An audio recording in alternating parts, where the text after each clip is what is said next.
ನೋಡಿ ಸರ್, ಈ ರಸ್ತೆಗೆ ಬಂದಿರುವಂಥ ಜಾಗ ಇದು ಹೇಡ್ಕಡ ರಸ್ತೆ ಬರ್ತದ. ಇದು ಹಿಂಗೋಗಿ ಪುನಃ ಮತ್ತೆ ರೈಟ್ಗೆ ಒಂದು ರಸ್ತೆ ಬರ್ತದ. ಇದು ತಾರ್ ರೋಡ್ಗೆ ಎಸ್ಟಿಮೇಟ್ ಆಗೈತೆ. ತಾರ್ ರೋಡಿಂದ 350ರಿಂದ 500 ಮೀಟ್ರು ಮೆಟ್ಲಿಂಗ್ ರಸ್ತೆ ಆಗೈತೆ. ಎಲ್ಲ ಮಣ್ಣು ನೋಡೋದು ತಾರ್ ರೋಡ್ಗೆ ಎಸ್ಟಿಮೇಟ್ ಆಗೈತೆ. ಪಕ್ಕದಲ್ಲಿ ಚಾನಲ್ ಐತೆ. 6 ತಿಂಗಳು ಕಂಟಿನ್ಯೂಸ್ ಚಾನಲ್ ಏರ್ ಬರ್ತದೆ. ಈಗ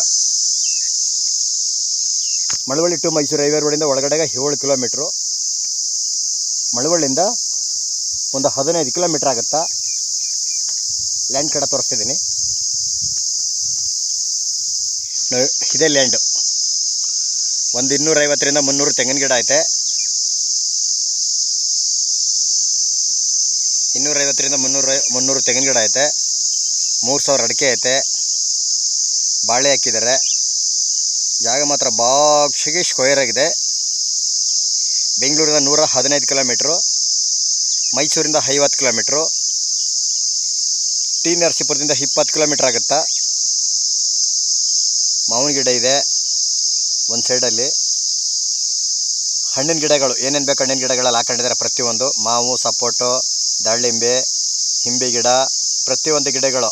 ಮತ್ತು ಕಾರ್ ಪಾರ್ಕಿಂಗು ನೋಡಿ. ಒಂದು ಮನೆ ಕಟ್ಟಿದ್ದಾರೆ, ಡಬಲ್ ಬೆಡ್ರೂಮು. ಮೇಲ್ಗಡೆ ಫಂಕ್ಷನ್ ಹಾಲ್ ಮಾಡ್ಕೊಂಡಿದ್ದಾರೆ.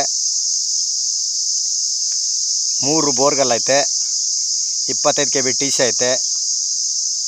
ಲ್ಯಾಂಡ್ ಒಳಗಡೆ ಒಂದು ಚಿಕ್ಕದು ಚಾನಲ್ ಹೋಗೈತೆ. ಅಂದ್ರೆ ಇವರೇ ಮಾಡಿಸ್ಕೊಂಡದು ಒಂದು ಕೆರೆಗೆ. ಲ್ಯಾಂಡ್ ಒಳಗಡೆ 6 ತಿಂಗಳು ಕಂಟಿನ್ಯೂಸ್ ನೀರು ಹರಿತದ. ಸುತ್ತ ಪೆನ್ಷನ್ ಐತೆ. 3 ಬೋರ್ಗಲ್ಲು, 25 kV TC, ಪೆನ್ಷನ್ನು, ಒಂದು ಮನೆ. ಜಾಗ ಮಾತ್ರ ಬಾಕ್ಷಿಗೆ ಸ್ಕ್ವೇರ್ ಆಗೈತೆ. ಹೆಡ್ ಕಡೆ ರಸ್ತೆ.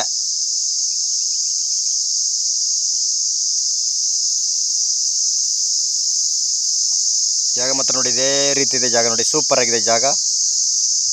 1.5 ವರ್ಷ 2 ವರ್ಷ ಆಯ್ತು ಹತ್ರ ಆಗೈತೆ. ಗಿಡಗಳಲ್ಲಿ ಹಾಕಿ ತೆಂಗಿನ ಸಿಳ ನೋಡಿ ಈ ರೀತಿ ಗಿಡಗಳಾಗಿದೆ.